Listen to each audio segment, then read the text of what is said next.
So this is the last meeting of this academic year.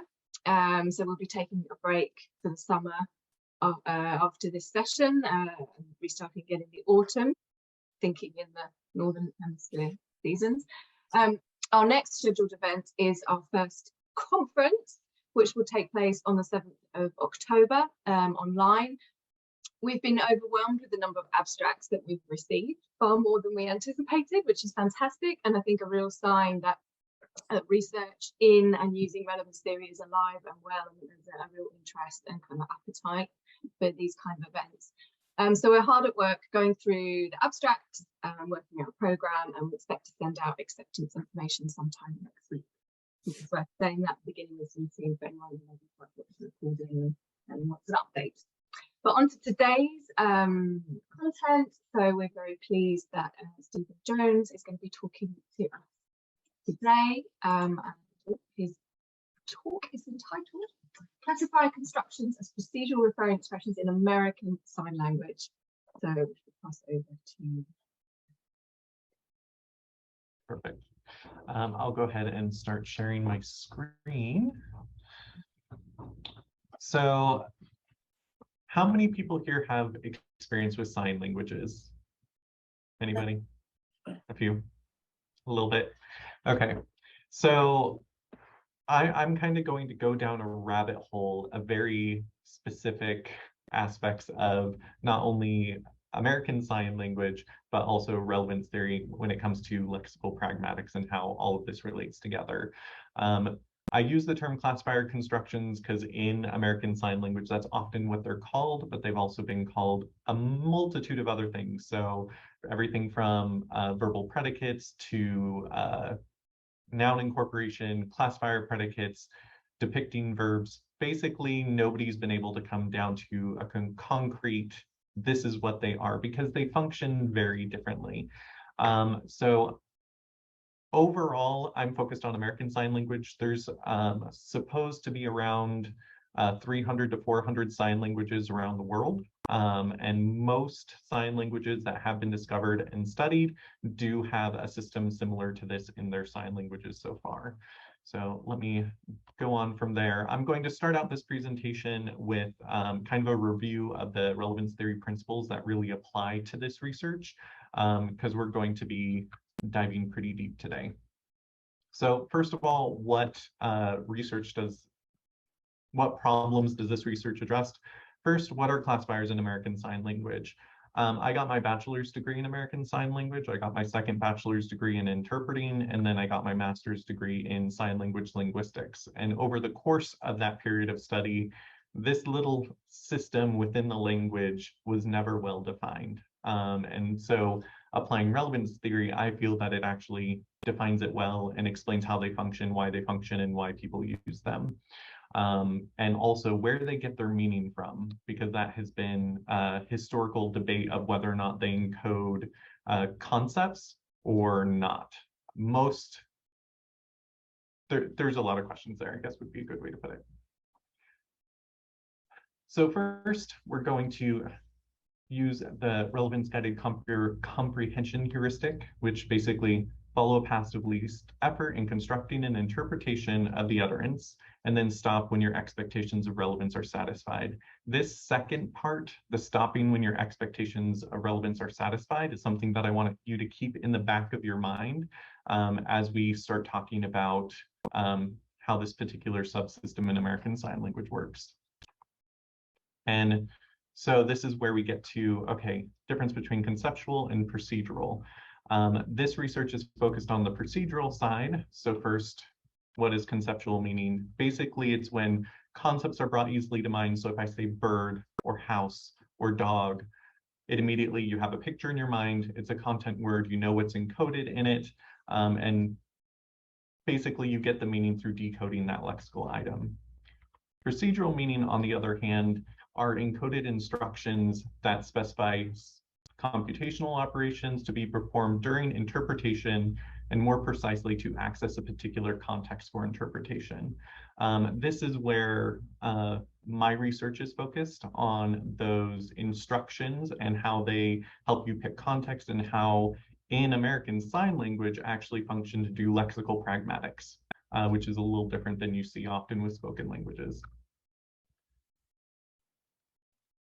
And so we're really going to be focused at the explicature level. An explicature is a proposition communicated by an utterance is an explicature if and only if it is the development of the logical form encoded by the utterance. So basically coming to a fully propositional form. At the bottom here, I say classifier constructions work to guide the addressee in filling out the full explicature of an utterance. The reason for this is classifier constructions are underdetermined, and so they guide the process to fill out what is the full proposition being communicated. I'll get into that more in depth, but because it's procedural, we need to look at one other aspect, which is what is a weak explicature? The less explicit the meaning, the more responsibility the hearer must take for the interpretation he constructs. In relevance theoretic terms, explicatures may be stronger or weaker depending on the degree of indeterminacy introduced by the inferential aspect of comprehension.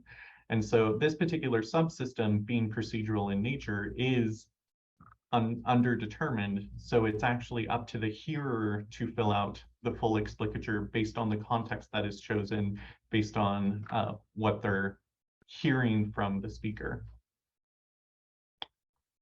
So classifier constructions. Some of the research talking about this particular subsystem, they all agree on several things. One, it's a subsystem within the language. Two, they're produced differently than lexical signs. So often with lexical signs, you convey one concept with one sign. So if I sign house or dog or cat, each of those are one concept. Often if you have two hands, they do symmetry. So this is a sign, like an American Sign Language sign. You have poster, you have bicycle. Often the hands are symmetrical. The movement is simultaneous. And it tends to be one movement per sign. There's some signs that have more than one movement, but it tends to be a pretty simple movement. And so that's typically what you get with lexical signs. Well, with classifier constructions, you can convey more than one concept at a time. So you can have one hand representing one concept, the other hand representing a different concept. You can have complicated movement patterns that you don't find in normal lexical signs. And all of these, one sign can convey a full proposition instead of one concept. And so often they're not formed like normal sentences because you're getting one sign that's conveying a full proposition. It also seems to be a process unique to sign languages.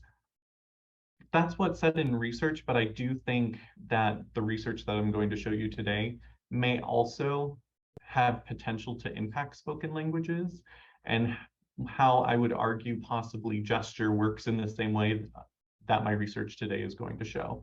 I haven't done that research, but as we get through it, I'd like to have that conversation as well. So here's an example. You have a sentence here, signs I'm and bicycling. Then you have what I labeled CC1 and then bicycling again, right? The translation of that would be, I rode my bike down the driveway over the curb and down the street. Well, you have I'm biking, and then she signs this. Okay, so you have the left hand representing the driveway, the right hand representing the person on a bicycle, the movement indicating actually a sloped driveway, going straight down, and then a bump, and then going to the right. And so from context, experience, and recognizing, you go, oh, that's probably a curve. Okay, and then down the street to the right. So all of that is conveyed in that one sign. Now, classifiers show up often in stories. They sometimes show up in lectures. You can watch an hour lecture and maybe only use 2 or 3 classifiers. You can watch a story and sometimes it's classifier heavy. It really varies depending on sometimes the genre. It varies depending on the person. But it can vary a lot, I guess is what I'm trying to say, on how often they're used. So taking that weird construction of CC1, it really has 2 major parts. One is the classifier itself, which is the hand shape that we're talking about.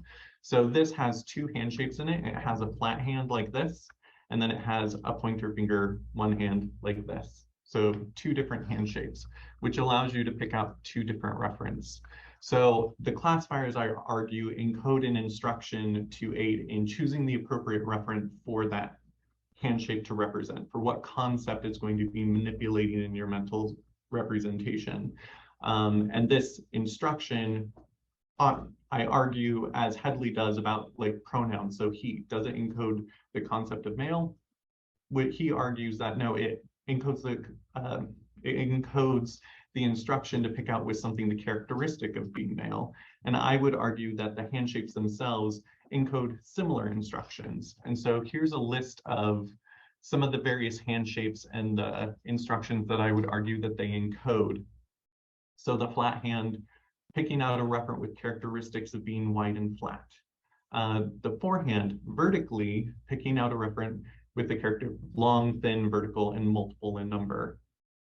The one hand, pick out a referent with characteristics of long, thin, and vertical. If it was like this, it would be horizontal. One of the unique things about sign languages is you now have 3D space to work with.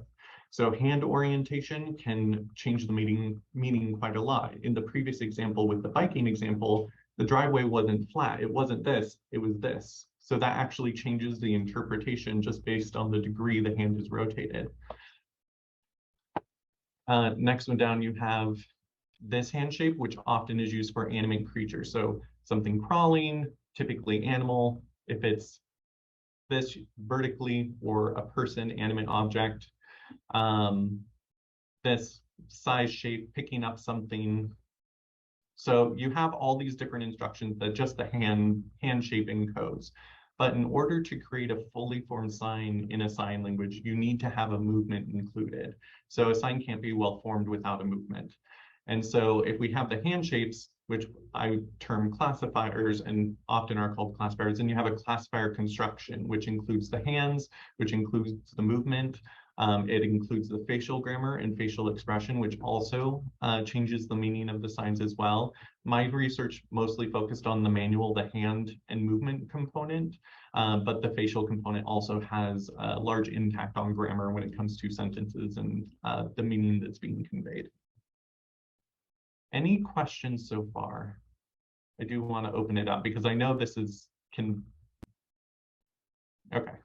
Sorry, Stephen, do you mind explaining the first example, the bicycle example, like classifier construction in bicycle example with these again? Just yes. trying to get my head around. Yes, for sure.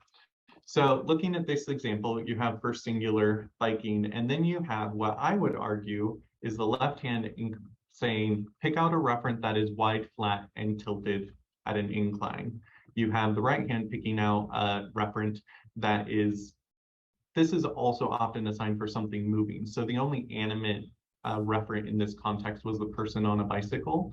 And then manipulating that with the movement from a point A to a point B, which is actually down the street.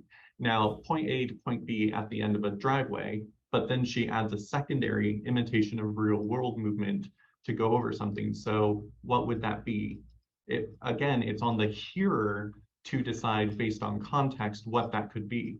Could it have been a rock? Could it have been a log? Could it have been something else? Something caused the bicycle to go over and then go down the street to the right. Now, I say street there, but again, it's just saying, okay, manipulate the referent from point A to point B on a slightly downward incline, go over a bump of some sort, and then move to the right. Well, could it have been a river that she was riding her bicycle into?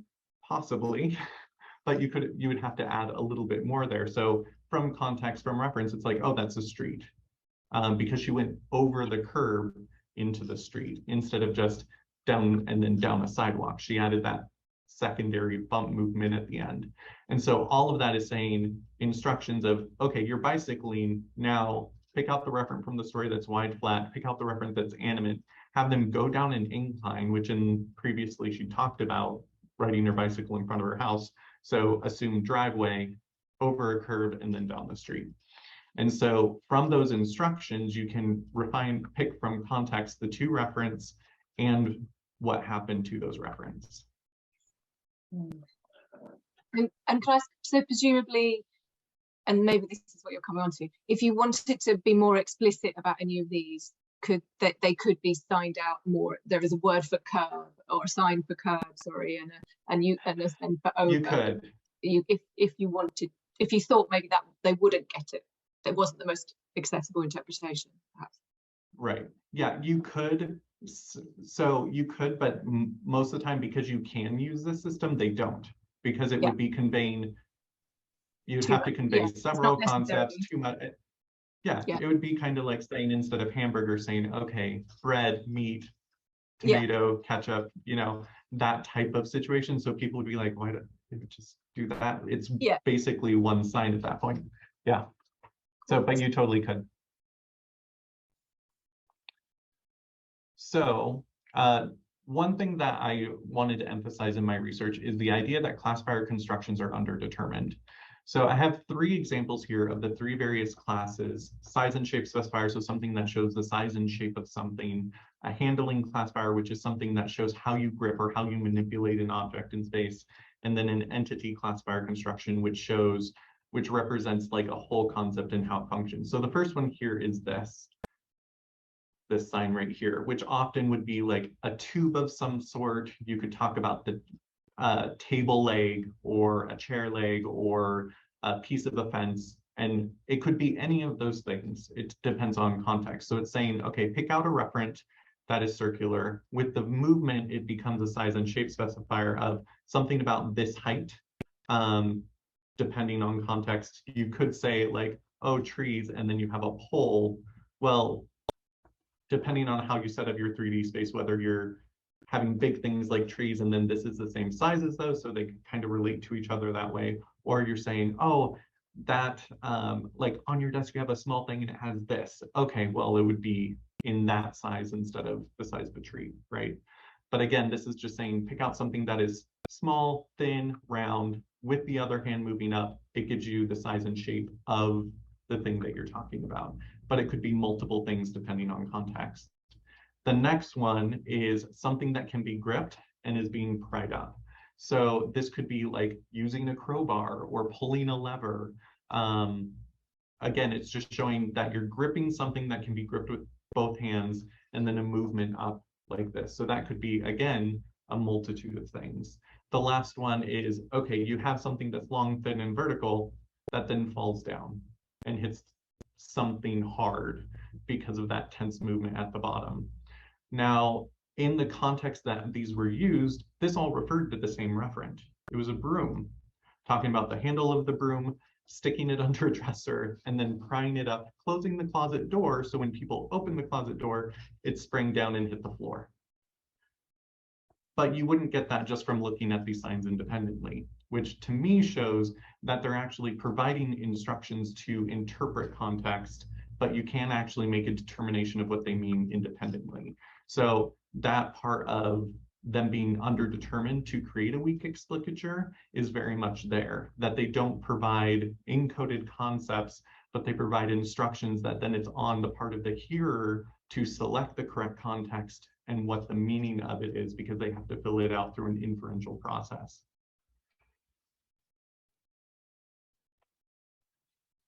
And so this leads us to the discussion of lexical pragmatics. So ad hoc concepts are modified concepts from encoded concepts that are used once in a specific circumstance through broadening, narrowing, approximation, or metaphorical extension of the concept encoded in the lexical word. So this is where this system modifies concepts or manipulates concepts in a mental representation, right? So depending on which one of those 3 you use, size and shape, handling, or entity, you can actually modify the previous concept that it's representing. So I'll go into a few examples now. So looking at an entity classifier construction, which I argue represents a whole concept or a whole ad hoc concept and then manipulates it, have this one, just one person walking up to another person. So 2 people, from context, you pick out who those 2 people are and are able to walk up to each other. They can walk up to each other this way. They can walk up to each other this way. It can vary. And so they're taking a concept or an ad hoc concept and being able to manipulate it in space in your mental representation. Size and shape classifiers, I argue, instruct the addressee to create ad hoc concepts through narrowing. This particular example, talking about that broom, it was made in a deaf-blind school, and so all the brooms were really thick, and he was explaining the bristles at the bottom were really thick, really heavy and strong, which made it really good to put under a dresser for it to spring down quickly. But that size and shape specifier is saying, oh, it's not just a broom, it's a broom with very thick, very strong bristles, by just showing that size and shape. The last one is probably one of the more interesting to me, which is the handling classifier constructions, because it manipulates a concept or an ad hoc concept, but can also create ad hoc concepts through broadening when applied to abstract reference. So this particular case, the person was talking about culture, and then they took culture and read it like a book. So they were able to say, okay, culture, and now I can pick up culture with my hands as if it were a book and read it. You also can see that with some size and shapes classifiers as well. Saw one story where she signed heart, concept word, did this, so creating a frame of some sort, and then she signed paint and looking at a person's face, painting it on the picture, and then painted the person's picture on her heart, but allowing your heart to become a canvas, but doing that through procedural modification instead of saying another conceptual word to modify it. Like, this room is a freezer. This is saying my heart. Oh, I didn't sign canvas. I just said my heart can become a frame of some sort, and then can paint on it and then put it back. If that makes sense. Okay. So taking those three classes, there's also different ways that you can move in 3D space. One is a simple movement through space, which are typically path movements. So point A to point B, really simple there. So that movement would encode the instructions, move something from point A to point B. It could be point A to point B horizontally, vertically, diagonally. You have 3D space to work with. The imitation of real world movement is one that often tells the addressee that something is happening in a non-typical way. So pay attention to that. So it's a stylistic imitation of real world movement and represents real world movement, but may not be a complete duplicate of it. And this often is interpreted after reference assignments and then puts emphasis on the movement depicted by manipulating the concept in a mental representation. An example of this is you can have a car and then use this classifier to represent a vehicle of some sort. You can move it from point A to point B, so a movement through space. Very easy interpretation. Okay, they drove forward, say. Now I can add the imitation of real world movement and say car. Okay, well, that secondary wiggling path on the path movement says, yeah, it went from point A to point B, but something non-typical happened. It could be anything from the car having issues. It could be the road was super slick. It could be that the person was peeling, like flooring the gas and peeling their tires and not having good traction. It could be a multitude of things, but again, it's on the hearer to infer what that non-typical path imitation of real world movement caused the interpretation to be. It's not something that is told to the hearer. You just know that the car went from point A to point B in a slightly non-typical way based on the instructions encoded. The last one is a single point in space. So this is how you can establish a concept or ad hoc concept into 3D space. It's a way to position the existence of an object. And this basically just establishes that concept in space. So if I say car and have that slight downward movement, it means, okay, the car is here. And then I can say the person is here. And now you have the distance between the two objects, you have the location of the objects in space, and then you can also manipulate them from there. So combining all of this, we can start talking about some of the examples that I had from my research. So this is a situation where we have narrowing. Now, the concepts that is being modified is flashlight, but it was never actually stated. The context of this story comes from a bunch of friends going up to a cave. And so they signed ready, they, and then signed boy, and then did a classifier construction like this. So you have something that is wide flat that goes on the head in some way with something emitting out of the front of that. Now from context, taking those instructions into account, you're like, oh, that's a headlamp. It's a helmet of some sort with a headlamp. Okay, well, they're exploring a cave. So following the path of least effort to come to a conclusion of what it means, I can say, yes, that the boys are wearing a headlamp in this story. In the second one, she signs girl and then grips something, adds a base of some sort to it, so a size and shape specifier of a thing. She does sign light, so you do have a concept word there, and then says it has an emitting classifier. So you have, okay, it's a very specific type of flashlight. So taking light or flashlight and narrowing it down to this specific flashlight for this specific purpose. And so they're using class. Yes. Sorry, hold on. Do you do you have a sign for flashlight? Normally, that's okay. Sorry, can you go over this example again, because I'm not sure I got how. Sorry. Yeah, no, that's totally fine. So the normal sign for flashlight is this, which later in the story they do use. But in this particular case, you just know a bunch of friends are going up to a cave to explore. And she signs boy and then does this, and then girl and does this. So you have something that goes on the head that emits something out of the front of it. For the girls, something that they hold and has a big base and emits out of the front of it. They did sign light. So you're like, okay, so taking either a highly accessible referent like flashlight or light in this case, narrowing that concept to be a very specific flashlight and a very specific headlamp. And so it's not just a flashlight, it's a headlamp, but described specifically. One of the reasons in the story that they do is later in the story, you find that the headlamp goes out, that the flashlight goes out. So she used this chance in the story to emphasize those concepts, because later in the story, they become an important aspect in the story.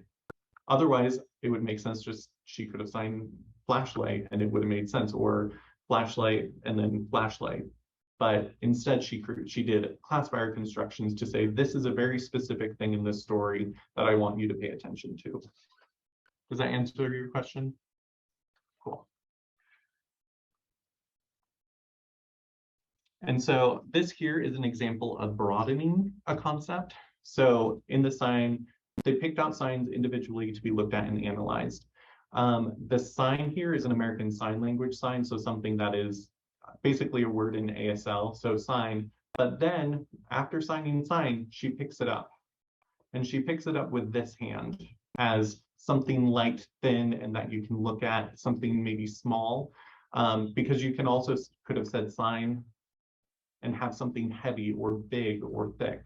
So that conveys a type of meaning to that sign as, okay, now it's something that physically you can pick up.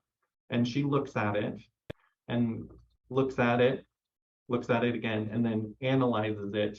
And that's their process, which in this context was talking about a very medical approach to sign language of kind of like a scientist picking up a specimen and analyzing it and explaining that that's their approach to it. So taking the word sign and then being able to pick up a sign and look at it and analyze it, broadening the concept sign to include aspects of things that are small, thin, maybe fragile, that you can look at.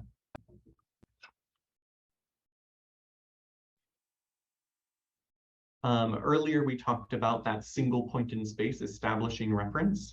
So in this case, he's saying my dorm room has 3 beds, and then he signs with his left hand, horizontal and flat, 3 in a row. So that downward movement, downward movement, downward movement establishes 3 beds in a row in space. And then he says with table. I find this example interesting because if you look here, this is the classifier construction used for establishing the table, the beds in space. And then he signs table. Well, that hand shape specifies pick out a referent that is horizontal, wide, and flat. Well, a table and a bed both match that description, right? And so when he says with table, you notice he reestablishes the bed and then signs that for table. So he says bed 3 with table. And so he's able to reestablish that point in space of representing the bed. And then you recognize, okay, this classifier is representing the table. And so it gives that point in space and being able to show that relationship by being able to bring in CC2 the left hand back, which is now, okay, that's representing the bed, and then this is representing the table. So just manipulating concepts in 3D physical space. And so now we can start kind of combining all of that into the next two sentences. One is in 11 here, the person signs this and their cave. The only concept word, well, the two, one is the index to a location in space and the sign for cave, which she fingerspelled, which is the same as the conceptual word cave. But you notice it says the 8 of us wound our way up the hill in single file to the cave. Well, this hand shapes pick out multiple long, thin people. In context, it's like, okay, the people going up to the cave. Well, she does a path movement from a point A to a higher point B. So like this, but also had going back and forth, right? So lower point A to a higher point B. Okay, probably a hill, probably a mountain. They're going to a cave. But it wasn't just they went up to a cave. It wasn't a straight path. It wiggled back and forth, which means, okay, it could have been switchbacks. They could have had difficulty going up to the cave. They could have had to be crawling over trees or rocks or whatever other context that you feel as a person hearing this would match that context. And you stop when your expectation of relevance is satisfied. So in my free translation, I said the 8 of us wound our way up the hill in single file to a cave. Well, I could just as easily have said the 8 of us took switchbacks up to a cave and it was quite a difficult path or something like that, because that secondary movement is indicating, well, it wasn't just going up the hill, we had to work for it in some way. And so as the hearer, I have to, from context and from those instructions, come to an interpretation that can satisfy that extra imitation of real world movement on top of that path movement. And then once she signs cave, she takes her left hand and a right hand classifier. So you have that animate classifier that I mentioned before, pick out a referent that is animate. So the 8 friends going up to the cave, opening of some sort, so size and shape specifier, and then she has them crawl through. So she just signed cave. Now she's saying, okay, that concept cave is now a small cave that you have to crawl through. And then she goes like this. Okay, it's a small cave with a very small entrance, and then crawling on your belly through this cave entrance and how she moved through it and then going through. So all of these are procedural instructions on how to modify the concept cave. It's not just a cave, it's a cave with a very small entrance that you have to crawl through on your stomach that has quite a distance to it going through. Now, the only concept word she signed here is cave. Everything else is saying, okay, pick the referent that is wide and flat, pick out the referent that is animate, and how they're interacting between those two things. And so here I have a free translation of, we crawled into the small cave and continued forward on our stomachs. That would satisfy the basic meaning that is gotten across, but it could easily, so as a point of history, these are often very difficult to interpret because of that amount of inference required on the part of the hearer. And so being able to come up with an interpretation when these signs are being used can sometimes be difficult because there's a lot of information. Almost each sign can convey a full proposition. And so another free translation could be something like this. We crawled into a small opening of the cave on our stomachs with barely enough room to squeeze in. The walls and ceiling left little room to move as we struggled deeper into the cave. We had to use our hands to propel ourselves forward with great difficulty, and we slowly made forward progress deeper into the cave. That would be a more appropriate English translation for what amounted to 5 signs. And so that's where that being able to convey a weak explicature, but with a lot of instructions on how to modify the context and how to modify a concept and how to guide that interpretation of the overall context, can actually convey more information faster than explicitly saying all of those things. So I came to the conclusion that classifier constructions are indeed underdetermined in their meaning and only provide instructions to an addressee. Classifier constructions are pragmatic and procedural. They work through inference to fill out the basic explicature and can convey multiple weak explicatures, depending on the hearer and how they come to satisfy their expectation of relevance. Classifier constructions instruct the addressee to manipulate concepts or create ad hoc concepts through inferential processes. And classifier constructions convey complex proposition in fewer signs and access highly accessible reference, which reduces processing effort and increases the number of cognitive effects, thus being more relevant. So even though it puts a lot of work on the addressee, in 5 signs, I can convey multiple propositions in a clear way, and thus being more relevant because it gives you more cognitive effects for less work. So all of that to say, I've seen a few cases where in spoken language, I see the same thing happening, right? And so like one example is a woman who's talking about her child who was in her house, and she said, and they have 2 types of balls in their house, a big ball and a small ball. The small one's hard and that one's not inside. You can't play with it inside because it's hard, you can't throw it. Well, a window got broken. And so she asked the child, well, what happened? And he said, oh, I threw the ball. Well, right there, you have the size and shape of the ball.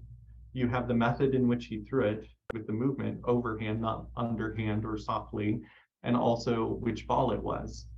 And so if you take the same arguments that I've put here, that particular gesture could be providing procedural instructions on picking out the referent, picking out the size and shape of the referent, and indicating where that referent went. Whereas he could have said, oh, I threw the ball, which would indicate the larger ball. And often I see some gestures functioning in the same way in spoken languages as well, being able to use the hand shape to pick out a referent, being able to use movement in a way that indicates the manipulation of that concept. And so I just think that's an interesting point for future research looking at this particular process.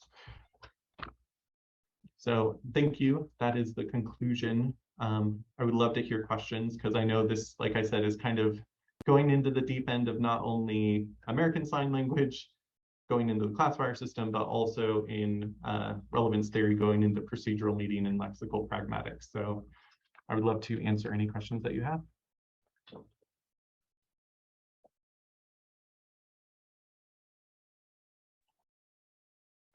Wow, so much to think about. I've got like loads of half-formed questions that are probably really ignorant. So while I form some of those, Anne has her hand up. Thank you. That was really fascinating. It does sound, I mean, you mentioned that you can read some stories where there's maybe just a use of a single one of these classifier constructions in the whole story, and other times when multiple of these things get used. How experienced do you have to be in sign language to be able to interpret these things? Yes, well, that is another aspect that kind of is a strong parallel with spoken languages, because it's often the procedural meaning that people struggle with the most. And as a second language learner of sign languages, often it's the classifier system that most learners struggle with most. So coming to an interpretation is often, it comes pretty easily, but the ability to produce it yourself is very difficult, if that makes sense, because often the classifier constructions do represent enough instructions to pick out something rather quickly. So if I assign something like this, and it's like, okay, well, you have something moving, something flowing with something thin on the ground, and then they sign this. Okay, well, now I know that thing on the ground is something you can pick up. Okay, they pop something off the top, pull out a thing and unroll it. Oh, it's a message in a bottle, right? There's enough instructions that are often conveyed that once you can pick out a context that can apply to them, the interpretation becomes, oh, it's so clear, is often the comment that you hear. So I would say normal fluency level to be able to hear, understand, and come to an interpretation, but to be able to produce them yourselves, that comes later in fluency development, much like spoken languages and other procedural meaning. Ryoko, you were next. Your hand up. Oh, yeah. Yeah, thank you. It was really, really fascinating, very interesting. And what struck me was when you mentioned earlier that sign language use 3D space. It's not, so that's kind of a feature of sign language. And what got me thinking about it, I don't know if this is a question or comment, but I thought there's a very strong element of resemblance in all the examples you're giving, even from the driveway and the going curve and all that. And just wondered if you thought about bringing in the notion of resemblance. I don't think this is a case of interpretive resemblance, and probably representational resemblance, perceptual resemblance, whatever resemblance is. And I think in outside relevance theory, people often bring in iconicity, the notion of iconicity in the study of American Sign Language. I just wondered if you have thought about sort of a link between sign language and resemblance. The next question is, when you mentioned the creating ad hoc concept, I wondered if this is a real case of creating or constructing ad hoc concept, or as you say here, manipulate concept, or if that's the case, would that be more of a case of reference than ad hoc concept? I think that's something I don't think, yeah, so I haven't formulated my question too well there yet. But if there is reference, say in case of cave, if you already mentioned the cave, or bike, in case of bike, it was shown at the beginning, and if they are sort of manipulating the concept, I just thought it could be more of a reference than creating ad hoc concepts. Just idea that came into my mind, but thank you, it was really, really interesting. Yeah. To kind of go into that, I think there is an aspect of resemblance and iconicity that does play a large factor, especially in the hand shapes being chosen. Some are more abstract than others, for sure, like wide, flat, and thin. Well, that is literally what your hand is at this moment, right? But you have other ones like this. Well, this can represent a vehicle, and mostly only vehicles. So you have like a bicycle, a boat, or car. This you couldn't really use as a person in American Sign Language, but it's the classifier used in other sign languages for a person. So it really depends on which ones, but I think there is a level of iconicity. Now, as you were talking about the creation of ad hoc concepts, the interesting thing is that once you, so for example, if I sign car, and then I'm like, okay, I want to narrow that car down to the Batmobile. So I'd say car. Okay, well, now I can use this as that car and manipulate that. The car that I'm talking about is the Batmobile, but I had to use a classifier constructions to modify this concept to then become the Batmobile that I can then manipulate in space or manipulate in space. And so that's where I feel like that creation does actually happen, because the concept word car got modified by putting fins and all these and making it a really sleek car with size and shape specifiers to describe and narrow that concept. Well, now I can manipulate that whole concept that I just created. I'm not manipulating car, I'm now manipulating the Batmobile, right? And be able to do it. As you said, it does come sequentially after and can come with multiple classifiers to continue that. And that's where I put in my title the procedural referring expression, because I think there very much is, okay, referring to highly accessible or previously established concepts. This phrase does modify them much like a referring expression does. Like, oh, I love my sister. The ancient one always picked on me when I was growing up. the ancient one does refer to my sister, but also adds information.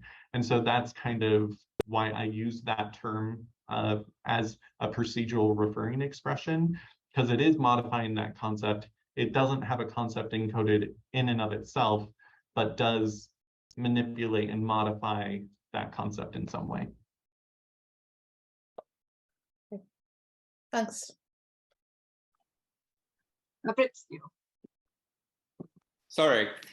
Thank you for the amazing presentation. And as you know, I was very, I mean, you can imagine I was fascinated, and I do urge you to write on interpreted mediated interaction as well, please.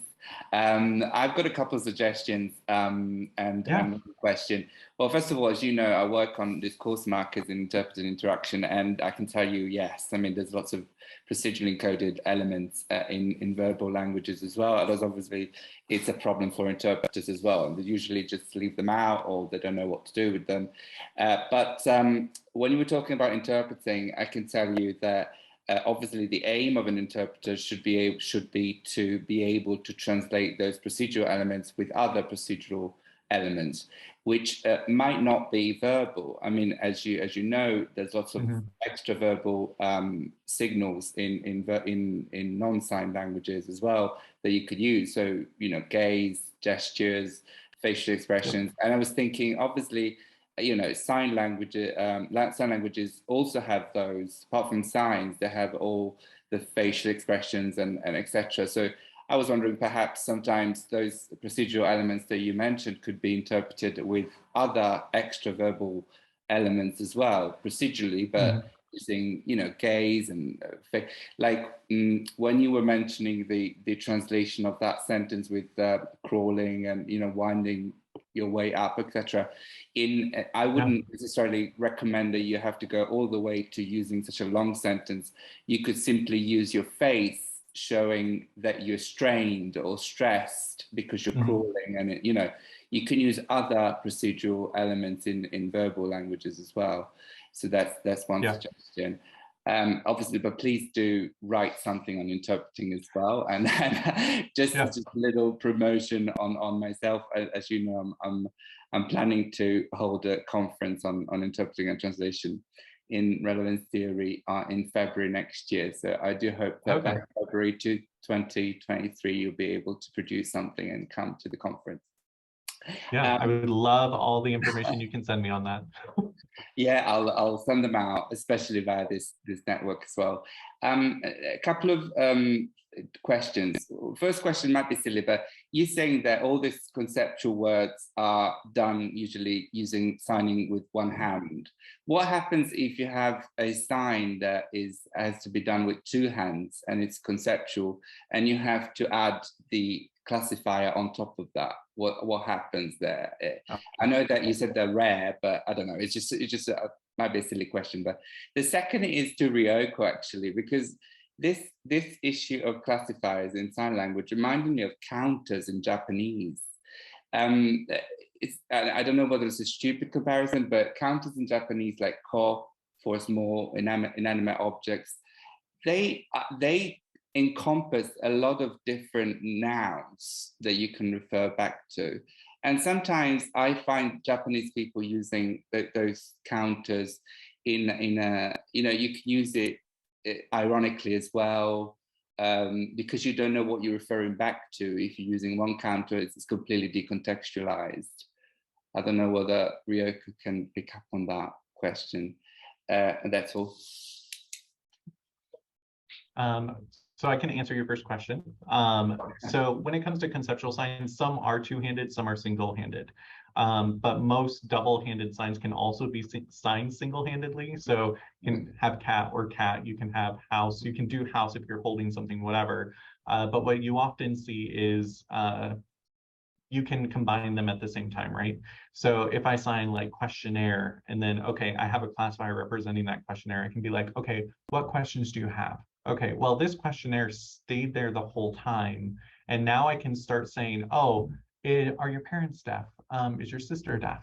And some of those are two-handed signs, but you're signing them one-handed. But because this referent is staying in space the whole time, I'm actually representing questionnaire throughout that entire statement, right? So it's always present and active Well, that's in a very overt way, right? the amazing way of using space in sign language, I think, isn't it? It's just fascinating. Yeah, thank you. Yeah. And you mentioned about the counter there, which is kind of something I don't want to get into because it's really confusing. So, yeah, whether that is actually procedural, conceptual, I think I don't think there has been any work on that yet from relevant theoretic perspective. Anyway, my feeling is it does have procedural element, but I haven't had a proper think on that. I think it may be more relevant. As relevant, it would be diminutives, not diminutives like, say, to go with someone's name, like rather than saying Kate, I might say Kate San or Kate Chan or Kate Kun. All of these will sort of modify what I refer to the concept Kate. But anyway, the person Kate there, and that will add extra. And in maybe Stephen's time, maybe we go from the idea of Kate to the Kate San, maybe have some narrow. The concept of Kate might be narrowed there. So I think there are a lot of elements that seem to be relevant, and I think having that classifier construction in SL seems to be really complex because it does seem to cover different aspects of things that happens in different languages. So I'd like to see more of that work, but don't ask me about the counters. Thank you. You mean you don't know everything about Japanese? Maria. Thank you. I would like to first join the chorus of praise and say that really it was a fascinating talk, and thank you very much for delivering it. Actually, what you have said made me think about underdeterminacy and communication in a broad sense. And it seems to me that what you have argued for about those classifier constructions in an important way strengthens my feeling that it's often the case that when we communicate and when we interpret what we hear, there is this element of underdeterminacy that we do not have to settle in any way.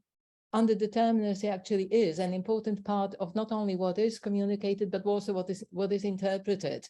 And for communication to be successful, we do not actually need to specifically get rid of all underdeterminacy. Some underdeterminacy will be there, and it's successful communication that makes that actually feeds on underdeterminacy. It's efficient because we do not need to determine everything. So what you have said actually, I think, dovetails with my belief that this is how communication actually works. Thank you very much for this most interesting presentation. Thank you. Yeah, I mean, that links with one of my many questions that I've scribbled down. This idea that the language is a clue to meaning, and that's what those iconic or resemblance classifiers are. They're given a clue to the meaning, right? And you only have to explicate it to the point where you hit relevance. You don't have to go beyond that. Yeah. I have other vaguely formed questions. One question is this classifiers, is it a closed set of classifiers? Or is there kind of, are new ones created kind of ad hoc when needed based on kind of resemblance and like? It's mostly a closed set, but in some cases, if something is like, say there's an explosion on the side of a car and the metal sticking out, like the hand shape that sometimes people will produce are very marked, very unique in that setting. But because in the context of the story that's also marked, it makes sense. One person was talking about a transformer and did this, and it's like, okay, well, this is now the gaze of that transformer, right? That isn't a typical hand shape that you see very often. So sometimes unique ones are created on the spot, but in context, it's often for something kind of really chaotic or distorted that is being represented. But the hand shape then will become more chaotic and distorted to be able to pick out that referent easier. But there is a pretty close set of like person walking. The types of movement are also pretty close, but can become more complicated. So you have like lightning coming down, or it just came down straight, and it's a unique movement to that, but it still follows that, okay, go from point A to point B. So there's still constraints on it, but it is a very flexible system. And often lexical signs will get created or lexicalized from this system. So the sign to write very easily came from that system of a flat thing that you write. Well, now this is the lexical sign for to write, but then people can go, okay, you're writing very carefully or writing very quickly. So it can quickly transition back to be modified in a way that changes the interpretation. I have just so many different ways I could go. Things that I want to ask, and then when we're running out of time. And it reminds me a lot of the thinking that I've done around intonation and how that can affect meaning. And I guess I've been on a kind of a journey with my thinking on that, in terms of it being thinking it's procedural and thinking it encodes procedural, and then thinking, well, actually, is it too much to say it encodes a procedure? And can something be procedural without encoding a procedure? And clearly these signs are guiding inferences, and if that's what we say is procedural, then it ticks that box. But then I don't know if you've seen Robin Carson's paper where she from the special issue, where she basically talks about everything. If we follow that line of argument, then everything becomes procedural, and we need another word for the encoded procedures. So I think it kind of fits into that thing that I'm still kind of wrestling with a bit. And I wonder if we, because it's a clue to the meaning, if we even need to say it is procedural, can it guide inference without necessarily being procedural, if procedure entails encoding? Because I'm interested in your thoughts on whether whether you saying that procedural means it encodes something for you, or if it's something vague. Yeah, no, it's really interesting, because as I was writing this paper, I was struggling with, okay, what is actually happening here, right? One of the clues to me that it is something indeed different is that they are produced differently than the entire lexicon of American Sign Language, right? But it is very systematized and specific ways that you can do and represent things. As to like whether or not you can say encoding a procedure versus instructing, I mean, I think there might be some more analysis that might be required to really get down to that, because it is functioning in a way that it does saying, okay, pick out something with the characteristics of this to find the referent. Okay, now that we have that referent, let's change it in some way inferentially that is up to the hearer to determine, as long as they satisfy all of these criteria. I'm not sure the best way to say it, but so far, out of all the years that I've known this language, which is coming up on close to 20-ish or so, nobody's been able to say how they function or what they do. So it sounds procedural. Yeah, it sounds procedural to me at the moment, but I would love to continue to pursue my research further. Yeah, and I think just this phenomenon has a lot to contribute to that kind of ongoing debate about what is procedural meaning, how big does it go, is there something, do we need another category that as I say, that I've kind of dipped my toe into, and Robin thinks about in the, I think it's the hetero, I can't remember what the name of her article is, but it was in the special edition a few years ago, maybe 2019. Yeah, if you have a link to that, I would love to. I don't think I've seen that article yet, so I'd love to. I can certainly send that to you, where she kind of charts the history of procedural meaning, really, from Blakemore first proposed it, and how it's kind of expanded to the point where she's suggesting it's no longer useful if we keep expanding it. And that's something. And I say I kind of went down that same journey with intonation, because it's certainly the way if we use our voice in an angry way or whatever, it certainly is affecting how the inferential processes that someone goes through when they interpret what we're saying. But it's highly context sensitive and relative to all sorts of things, like you say, the individual speaker and so on. But does it encode it? It seems like it's more, there's a natural aspect to it.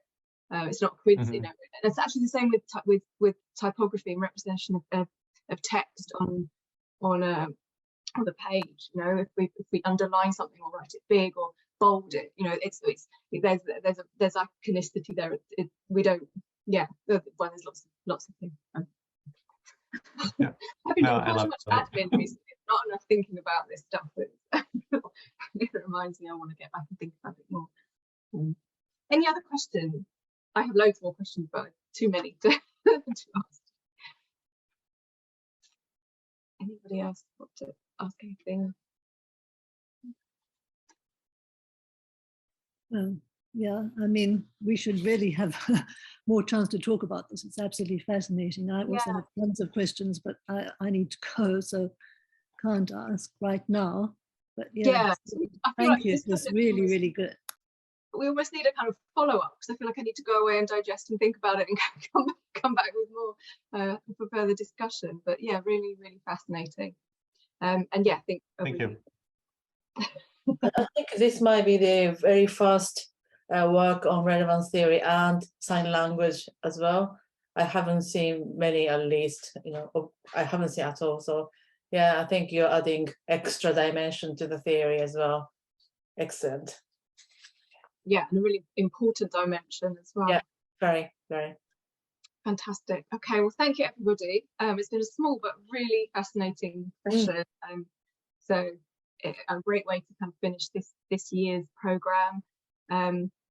We keep out an eye on your email boxes for information about our conference in October. We're very excited, and say we've got more submissions than we dreamed of getting, so we're really excited, and we'll be working hard on putting those together into a programme over the next few weeks. And enjoy the rest of your Wednesday, however much of it you have left. Thank you. Okay, thank you. Thank you. See you in October, if not before.